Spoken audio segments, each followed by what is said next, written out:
I feel the need to make a point, but I'll try and do it by way of a question. So the question is, does the panel see a potential tension between, Cheryl, use your words, the Minister's desire to avoid having the same arguments playing out in each region? I think that was in the context of thinking about the possibility of adding nutrient allocation into the NBCP. Is there a potential tension between that desire to avoid having the same argument over and over again, and on the other hand, the desirability of getting buy-in from each catchment or region? And if I can just quickly add, we don't have a common approach to allocation across Canterbury's different catchments. And I'm not easily persuaded that we should. And the reason we don't is because we're trying to emphasise the kind of collaboration that James, you illustrated so clearly. So is there a potential tension here that we should be careful about?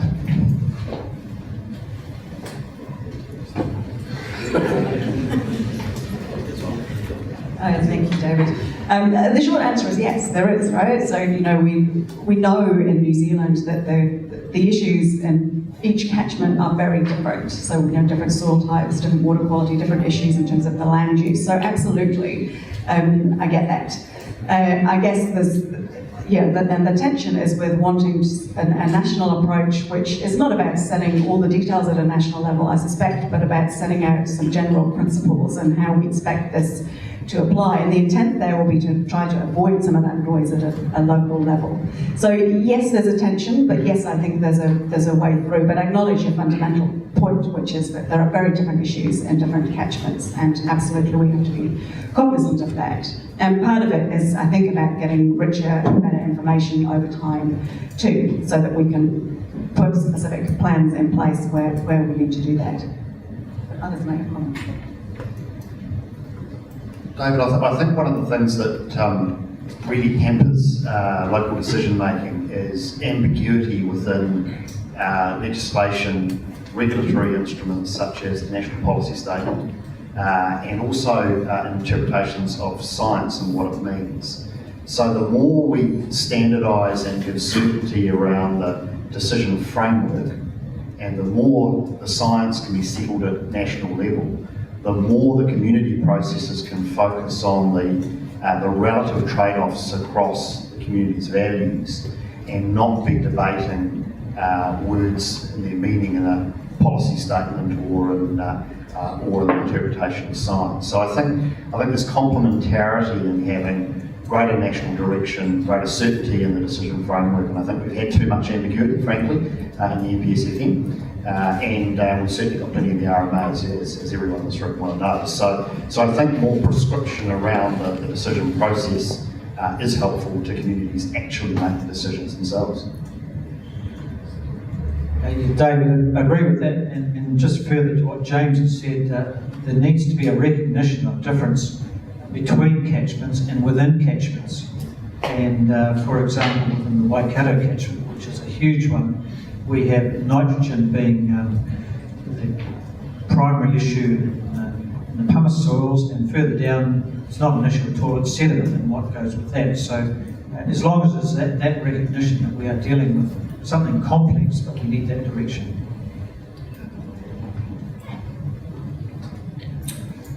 You're very quiet today. Yes, sir.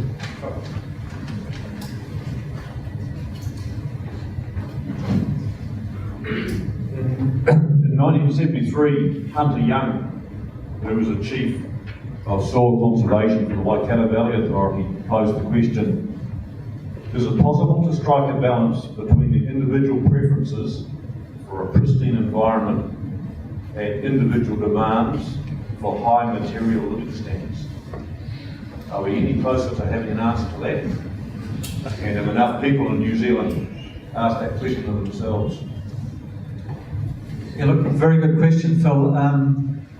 I suppose that's a challenge for these collaborative stakeholder groups, and if I instance the Waikato one, they looked at that very carefully with all the science and information that was available, and they determined that it would take 80 years to strike that appropriate balance. And I'd suggest that's something, we all want to get it done as quickly as possible, but we don't want to compromise those qualities that almost act counter to each other. So it is a real challenge, but it's interesting to achieve the goals. It was going to take 80 years, and that was done under a co-governance, co-management situation. So it was done totally in consultation with Levy, which was very important. It's a really big question, so I want to focus on one particular aspect and give you an answer where I think we've got a particular issue as a country. And that is in relation to the fact that we've had huge increases of productivity from land use. We've had huge amounts of wealth, increase in wealth generation from land use. But some of the choices we need to face to get the right balance involve removing some elements of that land use. And unfortunately, because of the way our tax system works and the way we allocate financial capital as a country, means that all of those increased productivities and profitability of land use has been capitalised back into land, which makes it even more expensive to retire or change land use. So we are constantly driving against getting that balance in the way that certainly the tax system is set up, and I'm sure that's something which the Government's Tax Inquiry will look at in some depth. And if I could just add from our experience, so we're running in Bay Plenty, we're running a thing called Plan Change 10, which has been going since about 2003. We had a collaborative stakeholder group that advised the council on what the plan should say. We put it in place. Unfortunately, when we got to the hearings, everybody headed for the hills and went to their respective sectors. So we're now back at the Environment Appeal Court. So one is the cost, but essentially the outcome that we're looking for in that particular water body, which is Rotorua Lake, we know what the problem is. Because of the issues that James and Alan have raised about taking communities with you and what's the collateral damage, the intervention we are having to put in place is dosing that lake with alum to lock up the peak, whilst we go through this elongated process of getting communities on board, going through the appeal process. I'm a bit more action orientated and saying, let's have a discussion with the community. The money that we've spent in that catchment will be close to $200 million. The direction that we were given as a regional council was, you're not in the business of buying land out. There's only about 25 dairy farms in the catchment.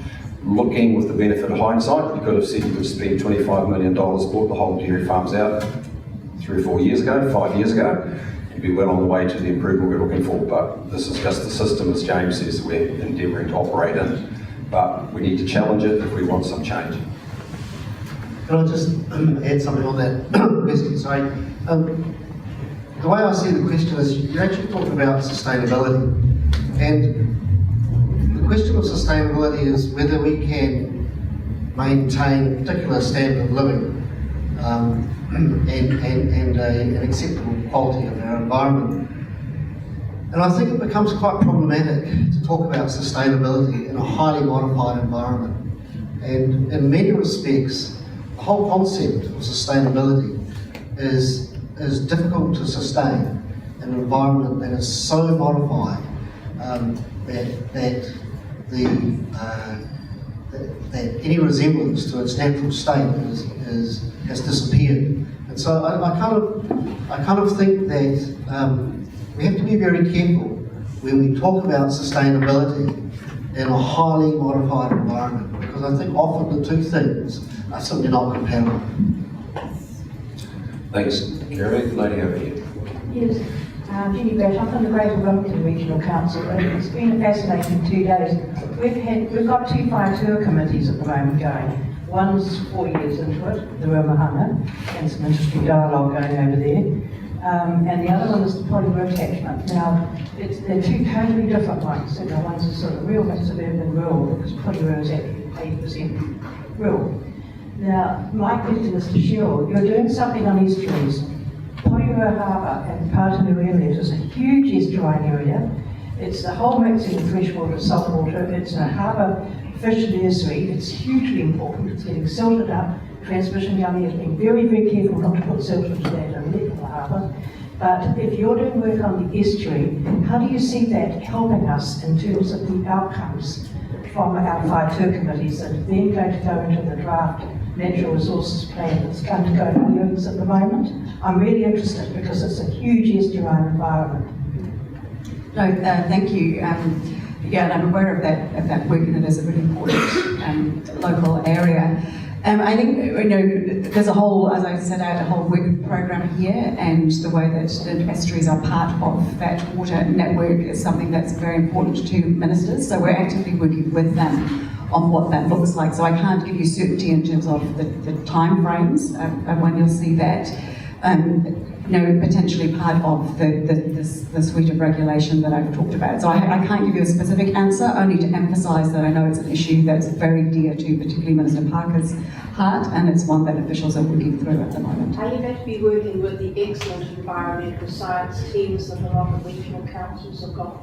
Because that's a body of expertise in our regional councils that I think goes under the surface. There's some brilliant people in that. Would you be working with them? Look, that's great to hear. My hope is that we are, and I think that we are, but if you're aware that there are people we're not tapping into that we should be, I'd love to hear from you. Thank you, Jenny. At the back and the gentleman at the front here. Thank you, Ulrich Larsen from Queensland Institute Council. A question for Jim. I think you've done a great presentation today, and we were talking over the last 2 days a lot about drinking water. Public health is paramount, and we talked about risk, how mitigate risk with multivariate approach. Have there been any discussions and options around could the Building Act help that making treatment devices for houses compulsory to address this issue in regards of water contamination as well? Thanks for that question, Lauren.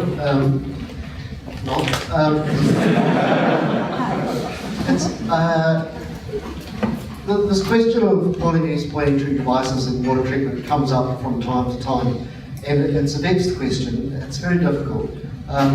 I think that, as I mentioned before, in 2008 we kind of attempted in a pretty half-hearted way to provide an opportunity for point of entry treatment devices at households.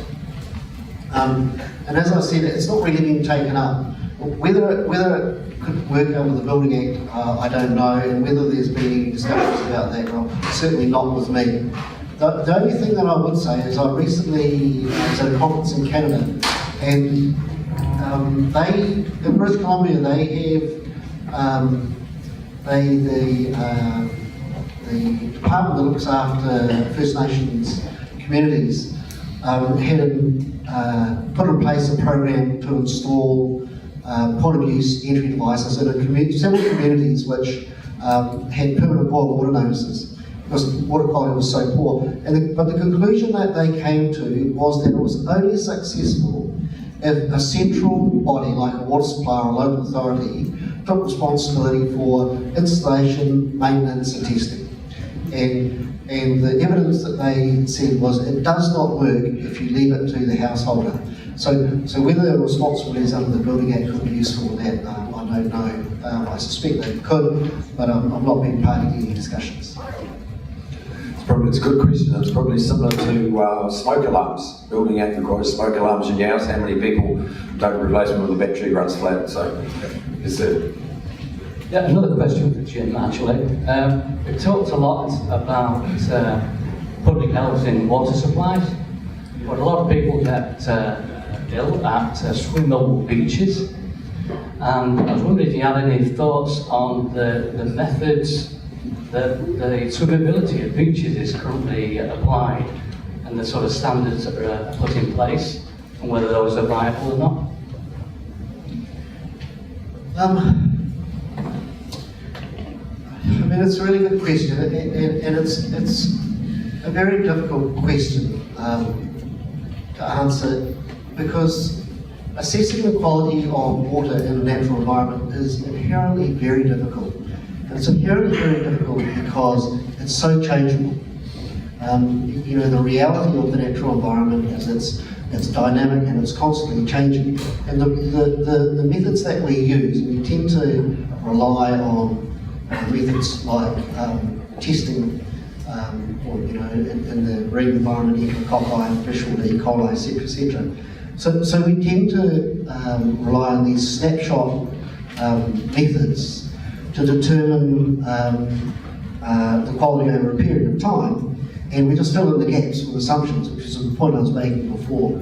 I think that we've seen some pretty interesting and innovative ideas around the country, and particularly in Auckland. What I will say is that back in the 90s, I was involved a lot with water quality analysis of Auckland beaches, and they were pretty bad then, to be honest. And I don't suspect that they necessarily got a heck of a lot worse.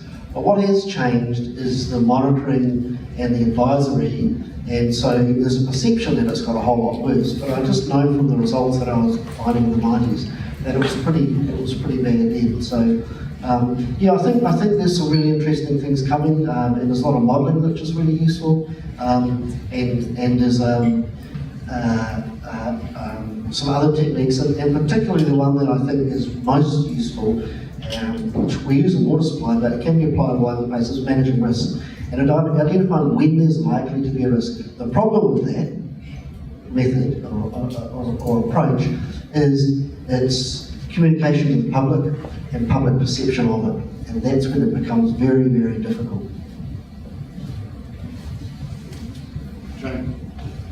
Jane.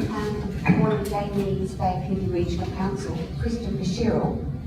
When you're doing your work on the EPS freshwater management and potentially bringing in issues such as sedimentation, will you be looking at the overlaps between that and other EPSs, for example, the urban development capacity EPS? Because what we're noticing is that is driving a lot of open land, big developments, huge sedimentation, massive impacts on rivers and streams and harbours. So we need to think about the integration. So are you thinking along those lines? I think that's a really good point.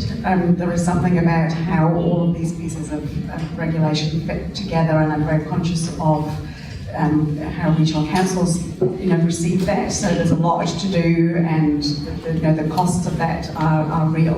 So I absolutely acknowledge that point, and I think we do have an opportunity to look at that now. And what I'd love to do is to work in collaboration with councils and others to get really real and specific about what are the things in there that are difficult in practice. So yes, absolutely. Thanks, Jane. Nick, the gentleman down there. Thank you. A question for Jim, next time in Gisborne District Council. In your slides, you were going to touch on emerging contaminants, and we didn't get a chance to actually look at those. Are we missing a trick in terms of what we're trying to do in terms of our multivariate approach and our risk by not addressing those at the moment? Yeah, that's a really good question, and I put that section in my presentation in case I had time at the end, and I didn't want to find myself accused of mansplaining at the end because I had time to fill. But I think that we talk a lot about microbiological pathogens, and we talk a lot about some degree chemical contaminants, whether they're naturally occurring or man-made, things like nitrate.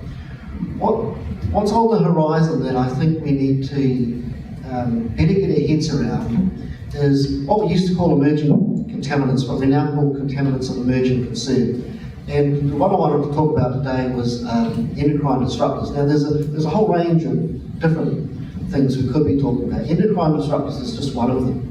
And we find endocrine disruptors in things like toothpaste, pharmaceuticals, a whole bunch of things. And they are consumed by people or used as products, and they generally end up in our wastewater streams.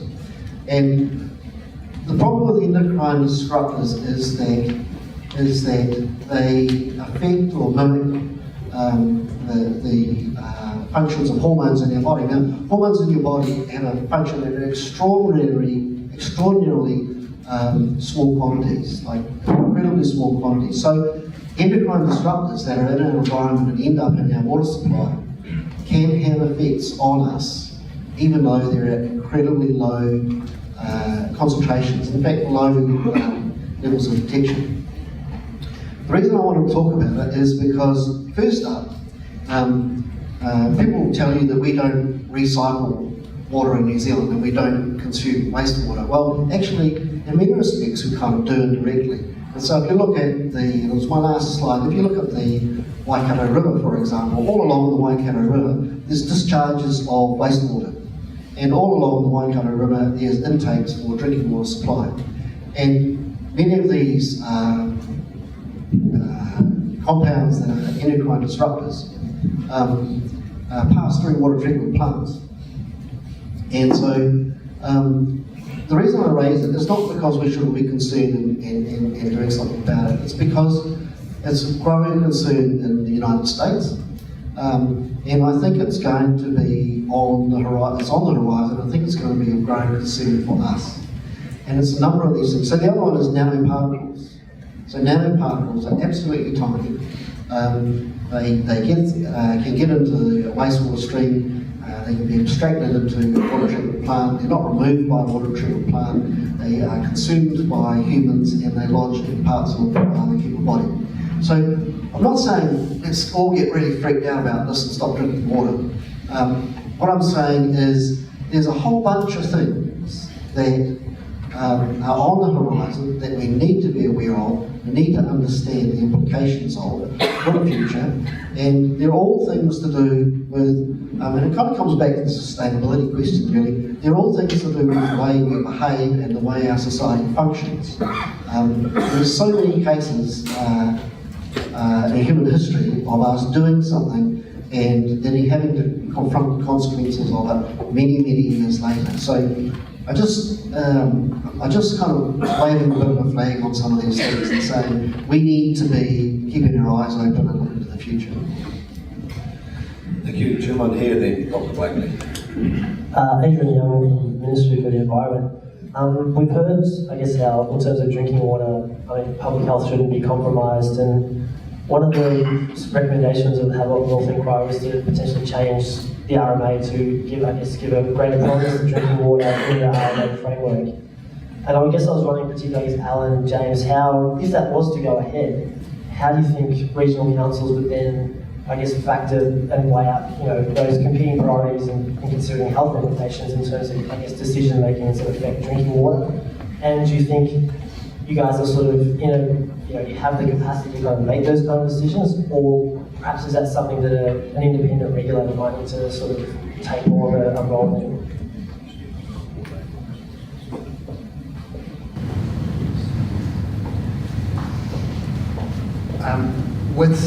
So I think the inquiry provided a comprehensive set of recommendations across the board, so a belts and braces approach.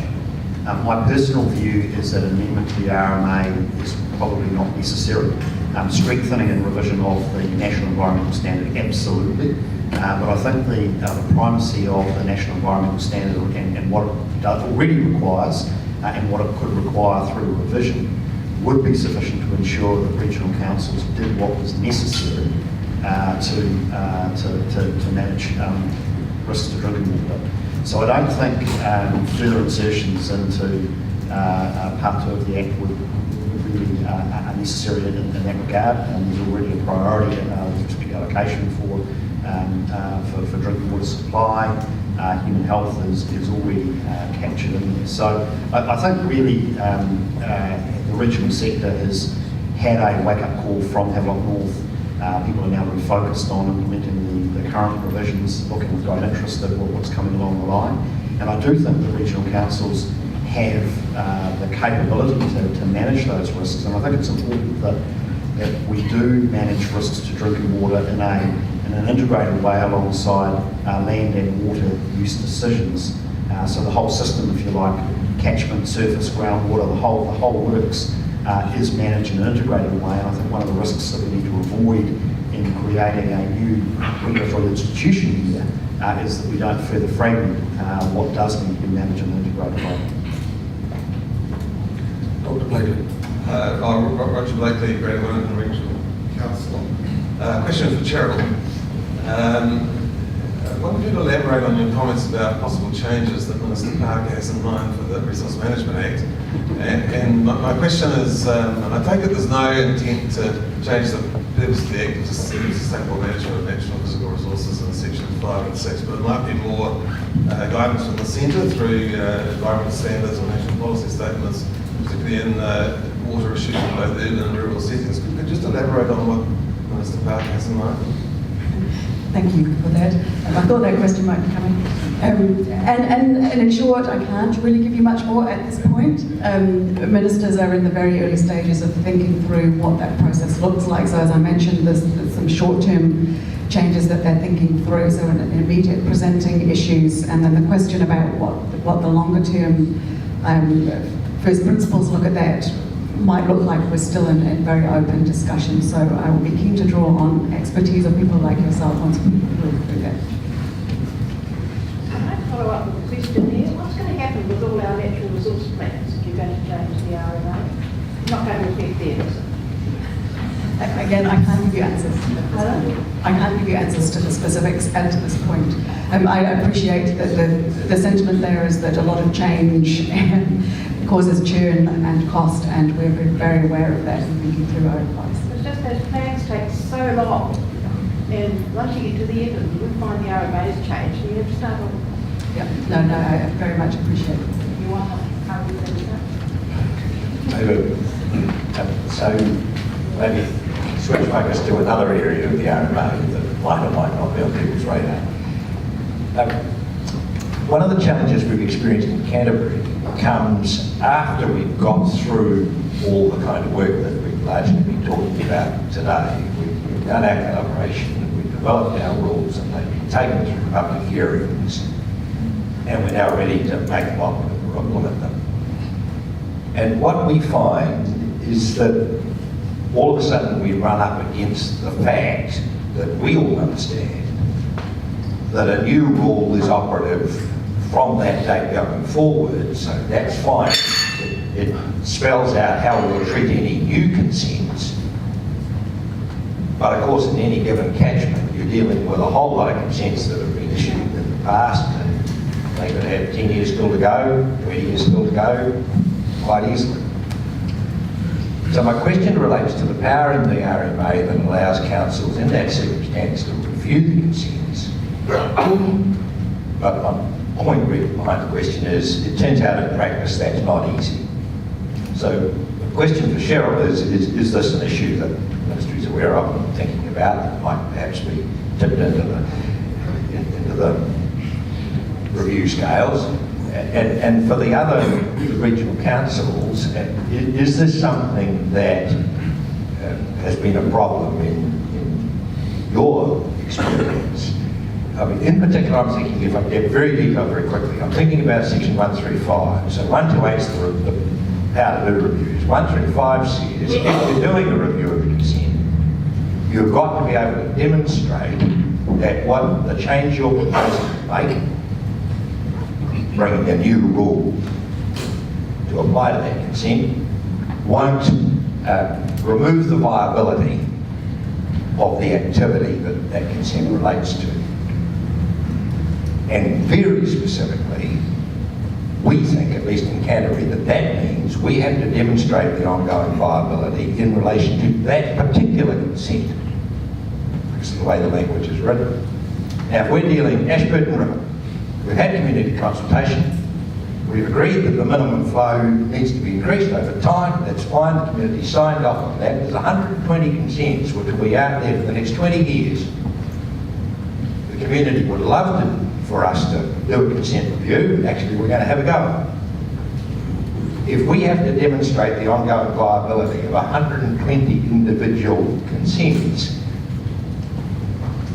with a lot of luck we may get some community agreement. If not, we could be in court for a long time. If we could group those consents and demonstrate the impact of the change on a collective basis, that would be a much more efficient process. We try still to make it fair. Not entirely sure 135 allows us to do that. But be interested in whether other people encounter the same kind of challenges. I'm hopeful that this is a time-limited issue, and look, it is a genuine issue. And one of the reasons for that is that most councils around New Zealand, as consents are rolling forward, where they are in a planning process or prospectively going into a planning change process, are giving short duration consents. And that's enabling consent review based on the new plan. And I think by and large that's where we're heading to. And we're just working through a period in which longer duration consents are in existence and therefore consent reviews are problematic. I do agree that globalisation consents is helpful in this regard, and I think we're seeing an increasing interest in globalisation consents by individual consent holders on the basis that it enables more flexible management of the resource in question. And so I think as enlightenment breaks out around the benefits of collective resource management, we're heading in that direction. So I think both in a temporal sense and then in a spatial sense, we're moving towards a more responsive and flexible set of arrangements. So yeah, hopefully that issue will disappear over time, but it is one today. Just here, Ron.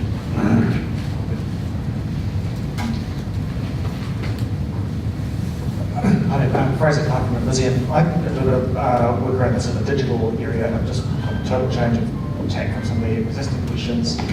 Just not just with things like sensor technology, communications, satellite imagery, AI. What would be, if there was some information or pieces of information that you don't have today that would help you make your decisions better, what might that be?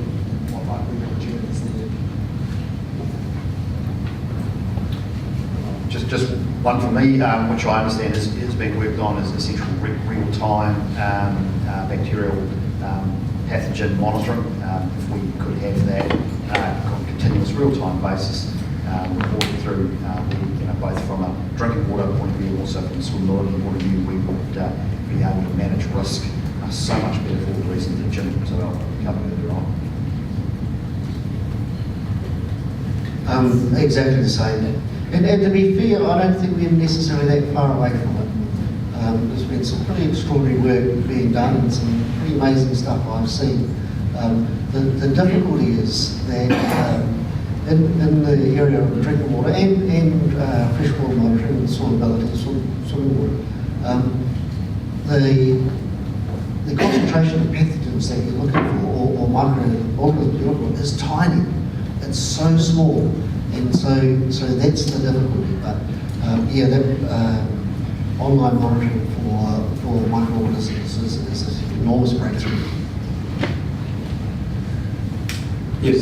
I'm Kira, Director in the Waikato Tairi. I've just been listening to you, and I'm just wondering with regards to antibiotic-resistant microbes. I guess it can contribute to a microbiological contaminant and may possibly be high in farming areas, in rural areas, which then will have a trickling effect whereby these resistant microbes then get into the human, I guess, interaction and food chain. And could be made the high risk people will be those who harvest food from the freshwater environments, such as Whenua. So I'm just wondering, is the Ministry for Environment as well as the Ministry of Health are having some sort of relationship with regards to human health / environmental health interaction?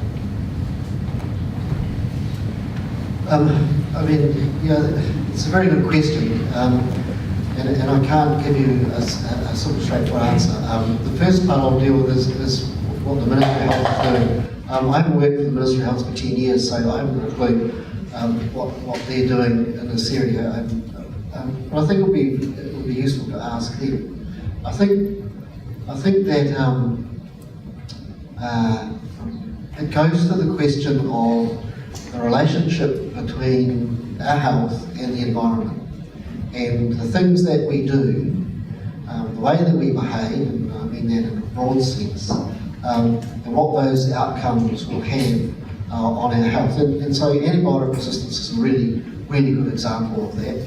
And so it raises questions about use of antibiotics in agriculture, in human health, and all those things. I kind of can't really answer the question except to say that when I talked about things that might be on the horizon, that's definitely one of them.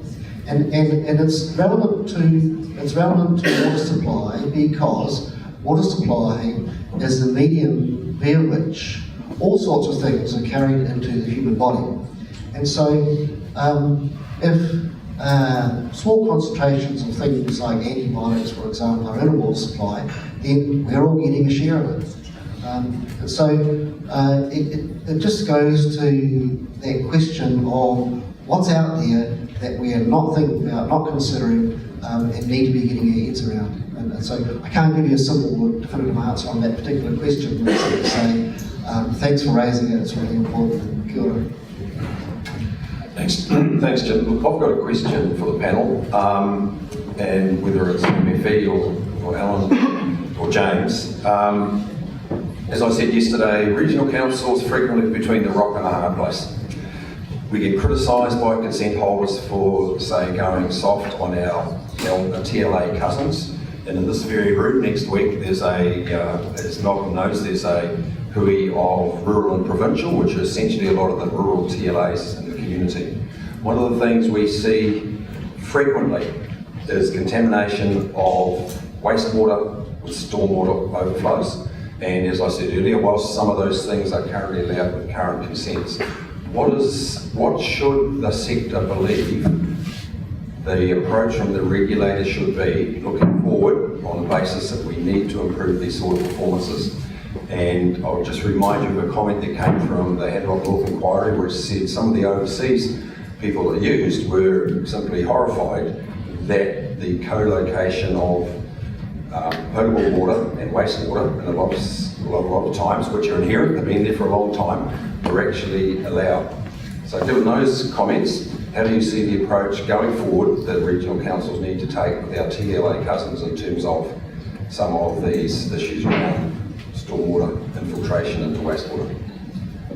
Well, I'll start, Doug, and it's from a governance perspective, the same as you, which probably could be different to the technical perspective.